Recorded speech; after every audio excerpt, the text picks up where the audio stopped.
नमस्कार, आपका नए और प्रेस वीडियो में हार्दिक स्वागत है। पेंशनर्स के लिए बजट 2021 लेकर आया खुशखबरी। जी हां, इस वक्त की बड़ी खबर है वही इस बजट से क्या सस्ता और क्या महंगा हुआ है उसकी भी आपको जानकारी दी जाएगी। साथ ही नौकरी पेशा लोगों के लिए टैक्स में छूट का फ़ायदा हुआ कि नहीं इसकी भी जानकारी दी जाएगी। तो बने रहे वीडियो के लास्ट तक और जानिए महत्वपूर्ण खबरों को सबसे पहले। इससे पहले अगर आपने अभी तक भी इस वीडियो पर एक लाइक नहीं किया तो एक लाइक कर दीजिए, क्योंकि आपका एक लाइक ही हमारी मेहनत का फल होता है। और चैनल को भी फ्री में सब्सक्राइब नहीं किया तो सब्सक्राइब कर लीजिए, ताकि आगे भी आपको कर्मचारी और पेंशनर से जुड़े हर एक लेटेस्ट अपडेट सबसे पहले फ्री में देखने को मिलती रहे। जी हाँ, आपको बता दें कि बजट में आम आदमी के सबसे काम की खबर है। जी हाँ, जान लीजिए कि क्या सस्ता और क्या महंगा हुआ है।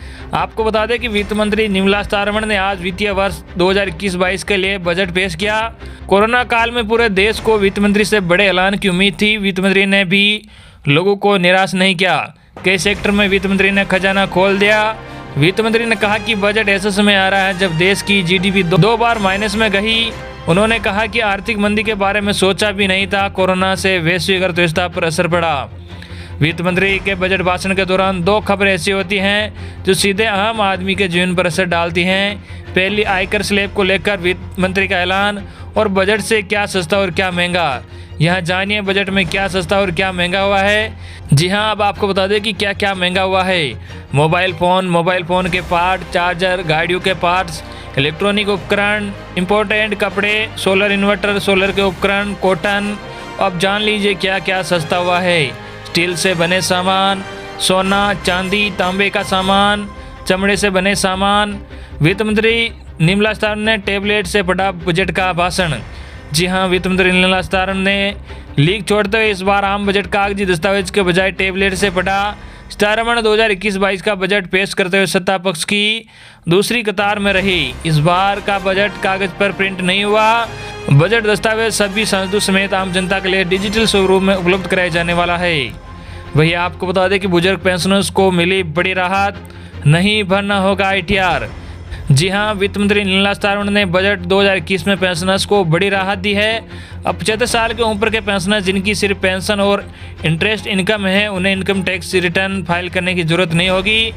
वित्त मंत्री ने कहा कि देश की आज़ादी के 75 साल हो गए हैं, हमें सीनियर सिटीजन पर कंप्लायंस का बोझ कम करना होगा। वित्त मंत्री ने कहा कि 75 साल से ऊपर की आयु के करदाता जिनकी आय पेंशन और ब्याज तक सीमित है, उनके लिए इनकम टैक्स रिटर्न भरने से छूट होगी। वर्ष 2020 के बजट में वित्त मंत्री निर्मला सीतारमण ने बुजुर्गों और दिव्यांगों के लिए 9,500 करोड़ रुपए आवंटित किया था। बजट पेश करते वक्त उन्होंने कहा था कि इसमें दिव्यांगों और बुजुर्गों का भी खास ध्यान रखा गया है। दिव्यांगों और बुजुर्गों के लिए 9,500 करोड़ रुपए आवंटित किए गए थे। सरकार ने साफ कहा कि दिव्यांगों और बुजुर्गों की बेहतरी में कोई कसर नहीं छोड़ी जाएगी। बजट 2020 में खास बात यह रही कि वित्त मंत्री निर्मला सीतारमण ने आयकर टैक्स में सीनियर और सुपर सीनियर सिटीजन के भेद को समाप्त कर दिया था। इसके पूर्व सीनियर और सुपर सीनियर सिटीजन के लिए टैक्स छूट की सीमा ज़्यादा रखी गई थी।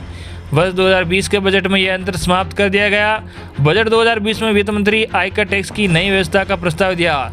इसमें सभी को एक तराजू में तोला गया, फिर चाहे वह सीनियर सिटीजन हो या कोई अन्य। इसके अलावा सीनियर सिटीजन के लिए bank saving deposit, FD, RD और पोस्ट ऑफिस स्कीम में निवेश से एक वित्त वर्ष में हासिल होने वाला 50,000 रुपये तक का ब्याज टैक्स फ्री है। इससे ज़्यादा ब्याज आय होने पर ही उन्हें इस पर आयकर देना होगा। ये टैक्स डिडक्शन आयकर कानून के सेक्शन 80 TTB के तहत क्लेम किया जा सकता है। टैक्स पेयर को कोई राहत नहीं। जी हाँ, आपको बता दें कि वित्त मंत्री निर्मला सीतारमण ने एक बार फिर से नौकरी पेशा लोगों को कोई खुशखबरी नहीं दी। वित्त मंत्री निर्मला सीतारमण ने देश के करदाताओं को कोई राहत नहीं दी है। इनकम टैक्स भरने वालों को मोदी सरकार के इस बजट में कोई राहत नहीं मिली। वित्त मंत्री निर्मला सीतारमण ने टैक्स स्लैब में इस बार कोई भी बदलाव नहीं किया। यानी एक बार फिर से मध्यम वर्गीय लोगों के हाथों में निराशा लगी है। उन्हें पहले की तरह ही टैक्स नियमों का पालन करना होगा। तो ये थी इस वक्त की सबसे बड़ी खबर जो हमने सबसे पहले पहुंचा दी है। आई होप कि आपको आज की हमारी न्यूज़ पसंद आएगी। इस वीडियो को ज़्यादा से ज़्यादा अपने मिलने वालों तक जरूर शेयर करें, ताकि उन तक भी ये न्यूज़ पहुंच सके। धन्यवाद।